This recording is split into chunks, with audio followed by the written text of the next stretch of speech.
2024 में 18वीं लोकसभा के इलेक्शन होने के बाद जिन्हें 7 फेजेस में कराया गया था, उसका रिजल्ट 4 जून 2024 को डिक्लेयर हो गया। इस बार के इलेक्शन के रिजल्ट ने पूरे भारत को चौंका दिया। मैं नहीं मानता। जब जहां पर बीजेपी और उसके नेता 400 पार का नारा लगा रहे थे, इस बार आपने कहा अब की बार 400 पार, अब की बार उन्हें बस इस इलेक्शन में 240 सीटें मिली थी। देखा आपने लापरवाही का नतीजा है। यानी कि बीजेपी को बहुमत भी नहीं मिला था और बहुमत के लिए 272 सीटें चाहिए होती है।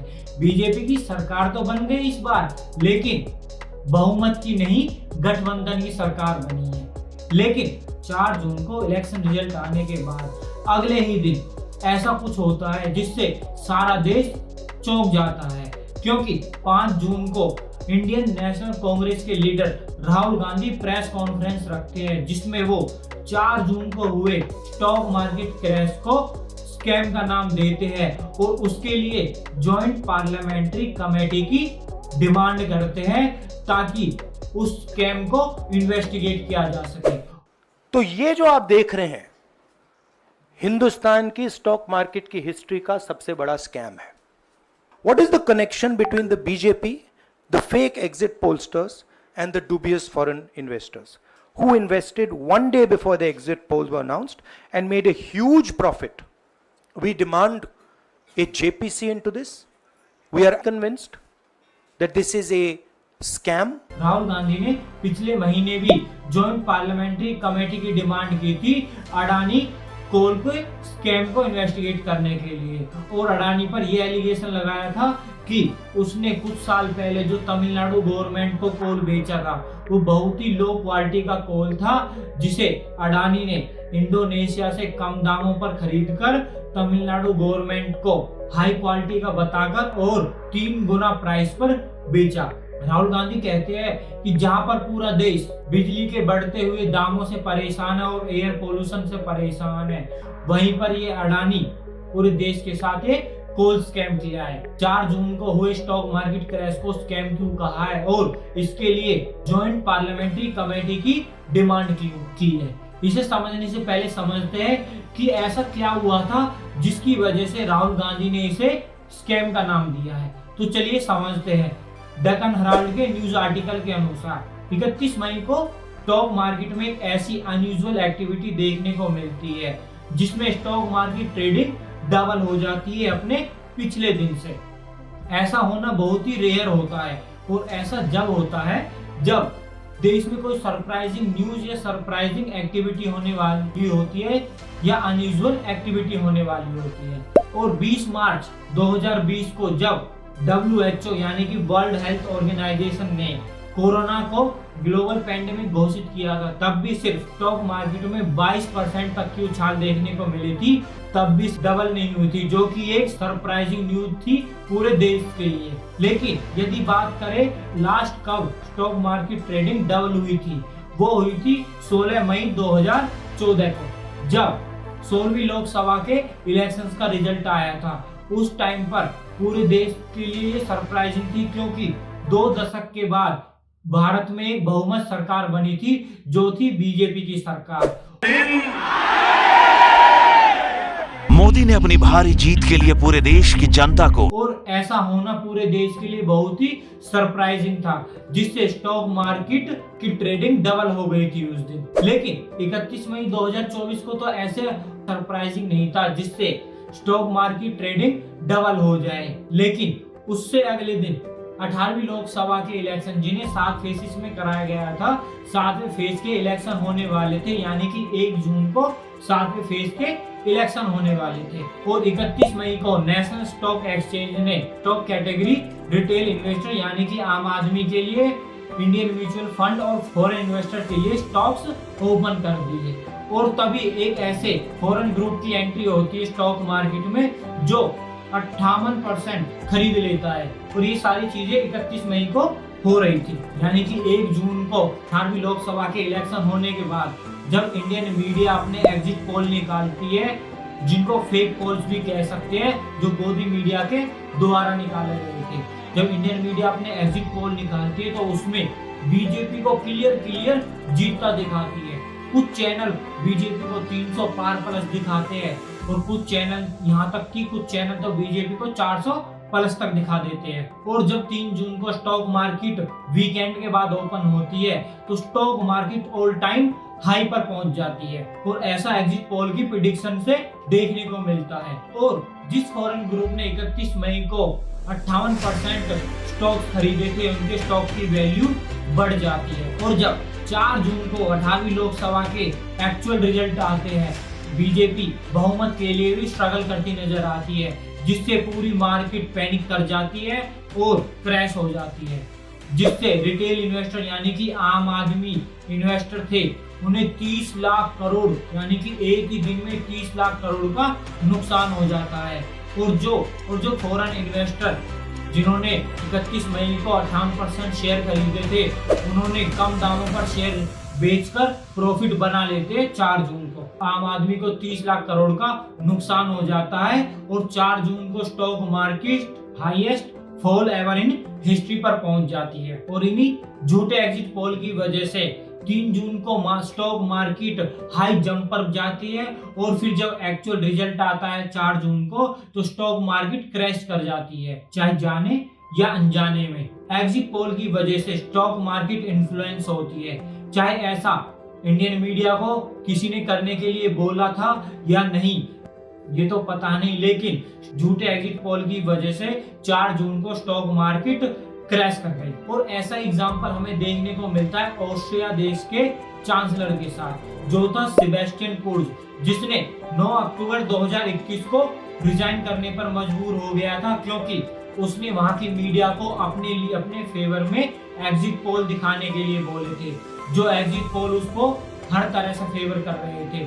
लेकिन ये काम इंडियन मीडिया ने वहां की मीडिया से भी बेहतर तरीके से किया है, 400 पार दिखा करके। इसलिए इस 4 जून को हुए स्टॉक मार्केट क्रैश को राहुल गांधी ने स्टॉक मार्केट स्कैम का नाम दिया है और डेक्कन हेराल्ड न्यूज ने तो इसे world first exit poll stock market scam का नाम तक दे दिया है। और इसीलिए कांग्रेस ने जॉइंट पार्लियामेंट्री कमेटी की डिमांड की है इस सारे मामले को इन्वेस्टिगेट करने के लिए। अब समझते हैं अपनी इस वीडियो के दूसरे पहलू, जो थी joint parliamentary committee. Joint parliamentary committee को समझने से पहले हमें पार्लियामेंट्री कमेटी को समझना पड़ेगा।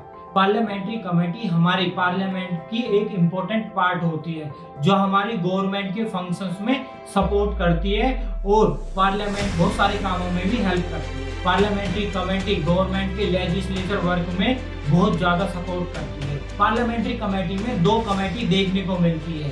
पहली जो कमेटी है वो है पार्लियामेंट्री स्टैंडिंग कमेटी एंड दूसरी जो कमेटी है वो है parliamentary ad hoc committee.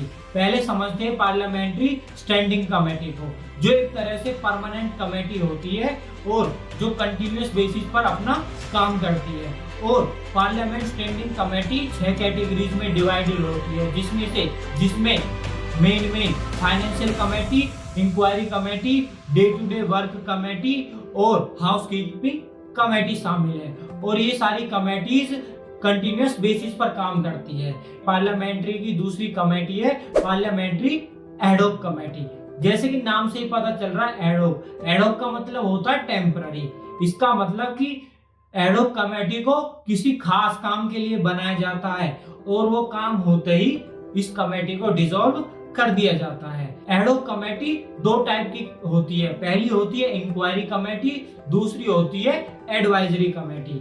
Inquiry committee को समझते हैं। इंक्वायरी कमेटी में किसी स्कैम को, किसी इश्यूज को इन्वेस्टिगेट करने के लिए बनाया जाता है, जिसमें जॉइंट पार्लियामेंट्री कमेटी भी आती है। जॉइंट पार्लियामेंट्री कमेटी को किसी इशू या स्कैम को इन्वेस्टिगेट करने के लिए बनाया जाता है और इसका काम पूरा होते इसको डिसॉल्व कर दिया जाता है। इसमें जो सदस्य होते हैं वो राज्यसभा और लोकसभा दोनों के होते हैं, जिसमें रूलिंग पार्टी के भी सदस्य होते हैं और जो अपोजिशन में होती है उसके भी सदस्य होते हैं। जॉइंट पार्लियामेंट्री कमेटी सिर्फ गवर्नमेंट को रिकमेंडेशन दे सकती है और उसकी रिकमेंडेशन गवर्नमेंट पर बाइंडिंग नहीं होती है। इसका मतलब सिर्फ जॉइंट पार्लियामेंट्री कमेटी गवर्नमेंट को एडवाइस करती है, उसे गवर्नमेंट फॉलो करे या न करे गवर्नमेंट के ऊपर होता है। जॉइंट पार्लियामेंट्री कमेटी के पास ये अथॉरिटी होती है कि वो अपने एविडेंस को किसी एक्सपर्ट से, किसी इंस्टीट्यूशनल बॉडी से यानी कि किसी से भी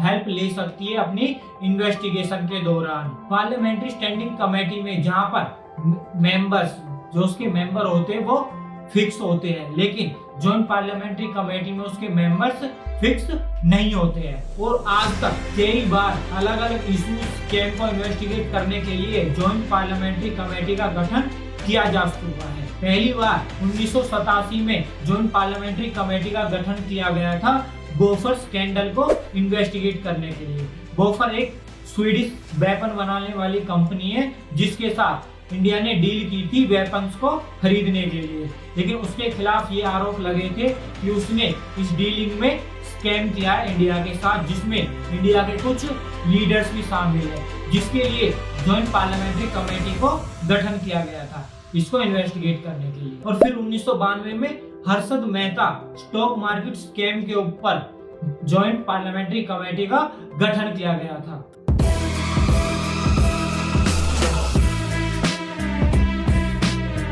फिर Ketan Parekh share market scam जो 2001 में हुआ था उसके लिए भी जॉइंट पार्लियामेंट्री कमेटी का गठन किया गया था। फिर सॉफ्ट ड्रिंक पेस्टिसाइड इशू 2003 में, 2G स्पेक्ट्रम केस 2011 में, पर्सनल डेटा प्रोटेक्शन बिल 2019, इन सब के लिए जॉइंट पार्लियामेंट्री कमेटी का गठन किया गया था इन सारे इश्यूज और स्कैम को इन्वेस्टिगेट करने के लिए। जॉइंट पार्लियामेंट्री कमेटी में मेंबर्स की संख्या फिक्स नहीं होती है, जहां पर पार्लियामेंट्री स्टैंडिंग कमेटी में मेंबर्स की संख्या फिक्स होती है और जॉइंट पार्लियामेंट्री कमेटी में मेंबर्स की संख्या फिक्स नहीं होती है। जैसे कि Harshad Mehta stock market scam में 30 मेंबर्स नियुक्त किए गए थे जॉइंट पार्लियामेंट्री कमेटी में, जिसमें से 20 मेंबर लोकसभा के थे और 10 मेंबर राज्यसभा के थे। और सॉफ्ट ड्रिंक पेस्टिसाइड में ये नंबर 15 था। और सॉफ्ट ड्रिंक पेस्टिसाइड केस में जॉइंट पार्लियामेंट्री कमेटी में सदस्यों की संख्या 15 थी, जिसमें से 10 सदस्य लोकसभा के थे और 5 सदस्य राज्यसभा के थे। इसलिए जॉइंट पार्लियामेंट्री कमेटी में सदस्यों की संख्या फिक्स नहीं होती है, वो अलग अलग इशू स्कैम के मुताबिक मेंबर्स की संख्या डिपेंड होती है कि किसमें कितनी मेंबर्स की जरूरत होती है। इस वीडियो में हमने ये देखा कि कैसे 4 जून को हुए मार्केट क्रैश को राहुल गांधी ने कैसे स्कैम कहा था और क्यों उन्होंने जॉइंट पार्लियामेंट्री कमेटी की डिमांड की थी और जॉइंट पार्लियामेंट्री कमेटी होती क्या है। ये सारी चीजें हमने इस वीडियो में कवर कर ली है।